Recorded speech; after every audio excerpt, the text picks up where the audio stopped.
Perkenalkan, nama saya Natalia Nurita. Di sini saya akan memperkenalkan nama kelompok kami dari kelompok 3, yaitu pertama Agatha Febri Evaristi dengan NIM 112000292. Yang kedua Francisca Desiana dengan NIM 1120019.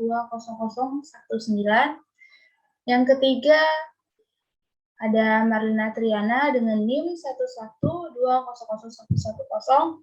Dan yang keempat, saya sendiri Natalia Nurita dengan NIM 112000103. Yang kelima, ada Silvi Violita dengan NIM 112000509.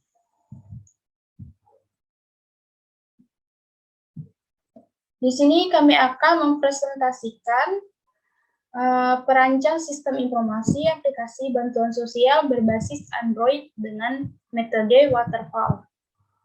Indonesia merupakan salah satu negara dengan jumlah penduduk terbesar keempat di dunia.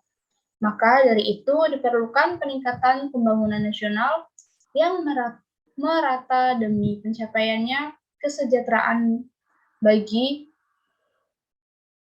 seluruh rakyat Indonesia. Pembangunan nasional terutama dalam hal perekonomian yang belum maksimal menyebabkan kekurangannya keseimbangan kemajuan ekonomi nasional, akibatnya munculnya kesenjangan sosial antara yang kaya dan yang miskin. Adanya kemiskinan terjadi karena ketidakmampuan warga dalam memenuhi kebutuhan sehari-hari seperti papan, sandang, dan pangan. Berdasarkan UUD 1945, pasal 34 bahwa pemerintah mempunyai tanggung jawab dalam mengatasi kemiskinan khususnya bagi anak terlantar dan fakir miskin. Untuk itu, pemerintah dengan programnya selalu menyalurkan dalam bentuk bantuan sosial melalui dinas sosial yang terdapat di setiap kota maupun desa. Dari permasalahan yang timbul dalam bantuan sosial dan kemudahan yang didapat dalam aplikasi yang terdapat pada smartphone, maka penelitian mencoba merancang aplikasi bantuan sosial yang dapat terhubung dengan organisasi sosial berbadan hukum, sehingga pengguna dana yang disalurkan dengan baik dan transparan. Aplikasi ini digambarkan menggunakan diagram UML dan dirancang berbasis Android.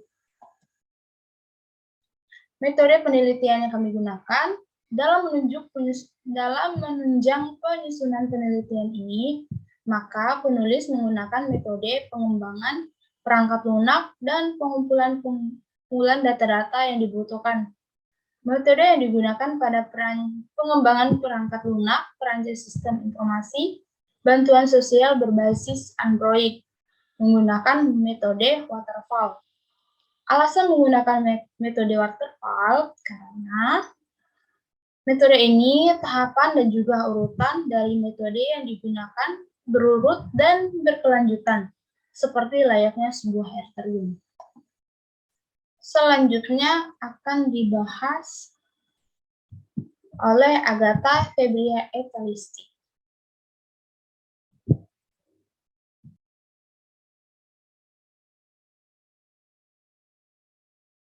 Di sini saya akan menjelaskan tentang tahap-tahap model waterfall.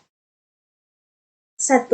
Analisis kebutuhan perangkat lunak. Dalam analisis kebutuhan ini bertujuan untuk menganalisis kebutuhan yang dibutuhkan dalam perancangan, baik berupa dokumen maupun sumber lain yang dapat membantu dalam menentukan solusi permasalahan yang ada, baik dari sisi user maupun admin. 2.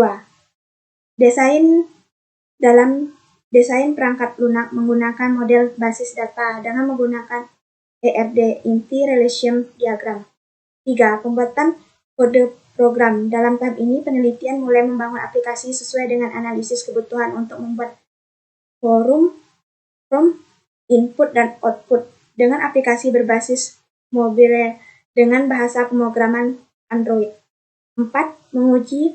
Pada tahap ini, pengujian program dilakukan dengan menggunakan black box testing dengan harapan bahwa perancangan yang sudah dibuat dapat berjalan dengan sesuai kehendak.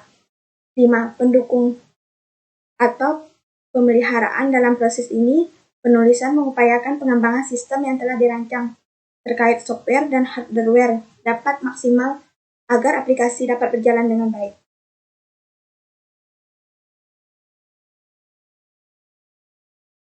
Peralatan pendukung Tool System. Peralatan pendukung tool system merupakan alat yang digunakan untuk menggambarkan logika model dari suatu sistem dengan menggunakan simbol-simbol menggunakan logika model dari suatu sistem. Dengan menggunakan simbol, lambang-lambang, atau diagram-diagram menggunakan secara tepat arti dan fungsinya. Fungsi dari peralatan pendukung tool system adalah untuk menjelaskan kepada unsur bagaimana fungsi dan sistem informasi dapat bekerja dengan sesuai bentuk logika model physical model. UML adalah suatu metode permodelan secara visual yang berfungsi sebagai sarana perancangan sistem berorientasi objek. Definisi UML adalah sebagai suatu bahasa yang sudah menjadi standar pada visualisasi, rancangan dan juga dokumentasian sistem aplikasi. Saat ini UML menjadi bahasa standar dalam penulisan blueprinter software arsitektur menurut Ross Halebin 2013/113. UML merupakan salah satu standar bahasa yang banyak digunakan di dunia industri untuk kebutuhan engagement, membuat analisis dan desain, serta menggunakan arsitektur dalam pemrograman berorientasi objek (BPO). Di sini saya akan menjelaskan tentang tahap-tahap model waterfall. 1. Analisis kebutuhan perangkat lunak. Dalam analisis kebutuhan ini bertujuan untuk menganalisis kebutuhan yang dibutuhkan dalam perancangan, baik berupa dokumen maupun sumber lain yang dapat membantu dalam menentukan solusi permasalahan yang ada, baik dari sisi user maupun admin. 2. Dalam desain perangkat lunak menggunakan model basis data dengan menggunakan ERD (Inti Relation Diagram). 3. Pembuatan kode program. Dalam tahap ini, penelitian mulai membangun aplikasi sesuai dengan analisis kebutuhan untuk membuat form input dan output dengan aplikasi berbasis mobile dengan bahasa pemrograman Android. 4. Menguji. Pada tahap ini, pengujian program dilakukan dengan menggunakan black box testing dengan harapan bahwa perancangan yang sudah dibuat dapat berjalan dengan sesuai kehendak. 5. Pendukung atau pemeliharaan dalam proses ini, penulisan mengupayakan pengembangan sistem yang telah dirancang terkait software dan hardware dapat maksimal agar aplikasi dapat berjalan dengan baik.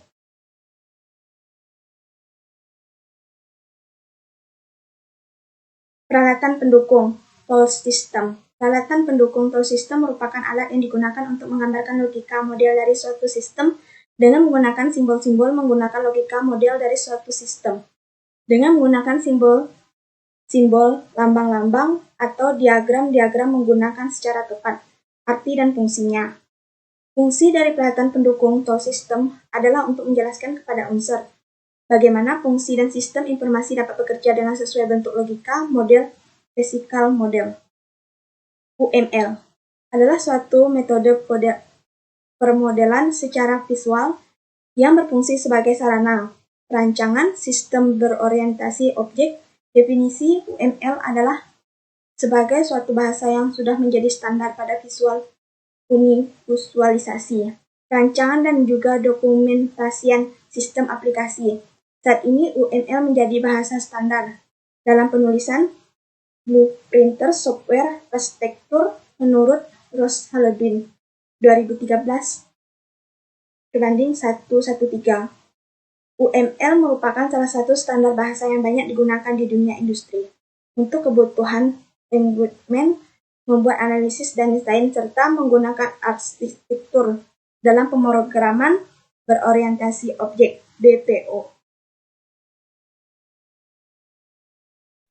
Baik, pertama-tama perkenalkan nama saya Silvi Violita dengan NIM 11200509.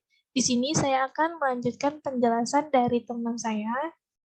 Pada slide ini yaitu ada IRD atau Entity Relationship Diagram merupakan model data berupa notasi grafis dalam pemodelan data konseptual yang menggambarkan hubungan antara penyimpan. Model data sendiri merupakan sekumpulan cara peralatan untuk mendeskripsikan data-data yang hubungannya satu sama lain, sematiknya, serta batas konsistensinya. Model data terdiri dari model hubungan entitas dan model relasional.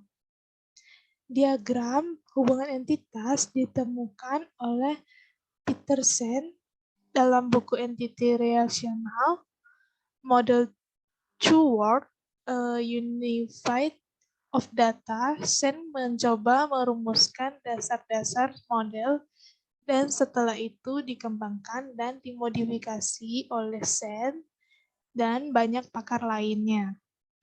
Pada saat itu, diagram hubungan entitas itu dibuat sebagai bagian dari perangkat lunak yang juga merupakan modifikasi khusus karena tidak ada bentuk tunggal dan standar dari diagram hubungan entitas.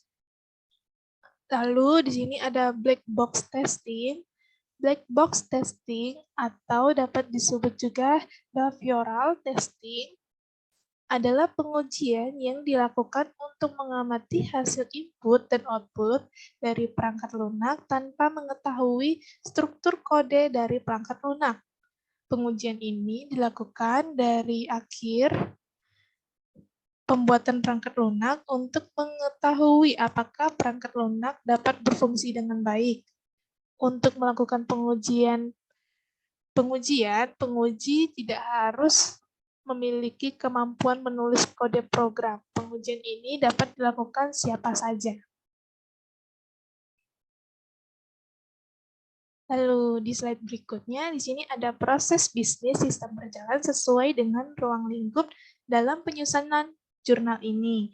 Kami akan menguraikan secara umum proses sistem berjalan yang meliputi analisa kebutuhan sistem. Dalam penelitian ini, peneliti merancang sistem informasi berbasis Android yang dapat digunakan oleh beberapa pengguna. Adapun spesifikasi kebutuhan dari aplikasi bantuan sosial berbasis Android ini sebagai berikut. A. Dinas sosial. Yang pertama, koordinir kegiatan organisasi LSM. Kedua, mengontrol aktivitas organisasi. Ketiga, menerima laporan dana bantuan sosial seluruh organisasi LSM secara langsung. Yang B, organisasi LSM. Yang pertama, LSM dapat menerima dan menyalurkan bantuan sosial. Yang kedua, memudahkan LSM dalam membuat laporan serta lebih update dan efisien dalam hal waktu. Yang C, masyarakat. Pertama, masyarakat dapat dengan mudah menyalurkan bantuan. Yang kedua, masyarakat mengetahui penyaluran bantuan dari masing-masing LSM. Yang ketiga, masyarakat dapat berkomunikasi juga antara masyarakat dan disos, terutama dalam hal info atau pelapor masyarakat yang membutuhkan bantuan lansia, tunawisma, dan sebagai berikut layanan publik. Dan berikutnya akan dilanjutkan oleh teman saya.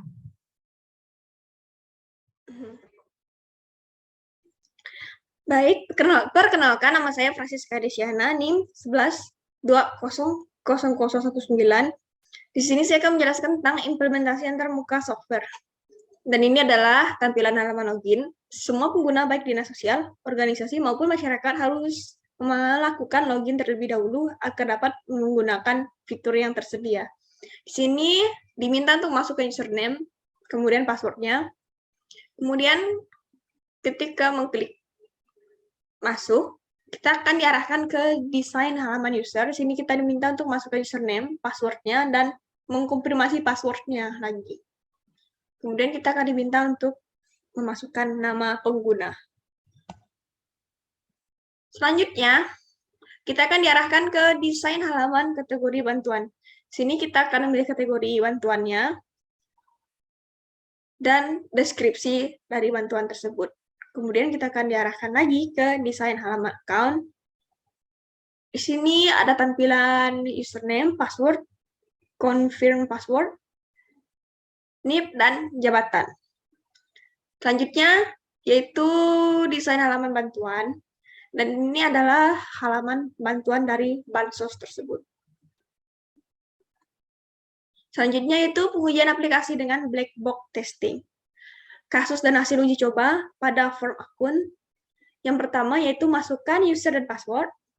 Sistem mampu melakukan validasi data apabila user dan password salah.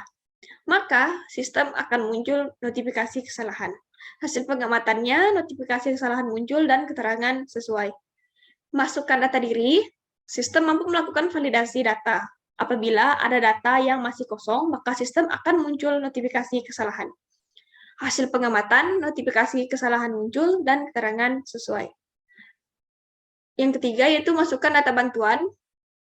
Sistem mampu melakukan validasi data. Apabila ada data yang masih kosong, maka sistem akan muncul notifikasi kesalahan. Hasil pengamatannya juga notifikasi kesalahan muncul, dan keterangannya sesuai. Dan yang terakhir yaitu masukkan nominal bantuan. Sistem mampu melakukan validasi data. Apabila ada data yang masih kosong, maka sistem akan muncul notifikasi kesalahan. Hasil pengamatannya, notifikasi kesalahan muncul, dan keterangannya sesuai. Sekian penjelasan dari saya. Selanjutnya akan dilanjutkan oleh teman saya. Terima kasih. Baik, perkenalkan nama saya Marlina Triana dengan NIM 1120110. Di sini saya akan menjelaskan tentang permasalahan pokok dan pemecahan masalahnya. Yang pertama, permasalahan pokok.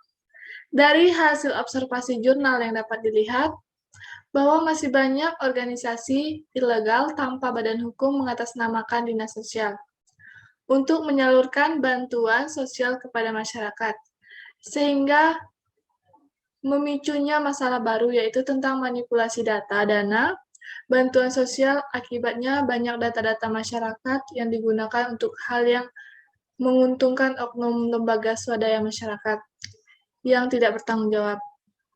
Dan di sini yang dibuat rugi adalah masyarakat itu sendiri, yang mana mereka tidak mengetahui apa-apa.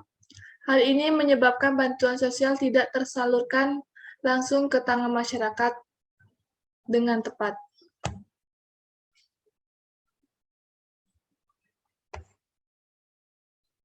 Selanjutnya, pemecahan masalah.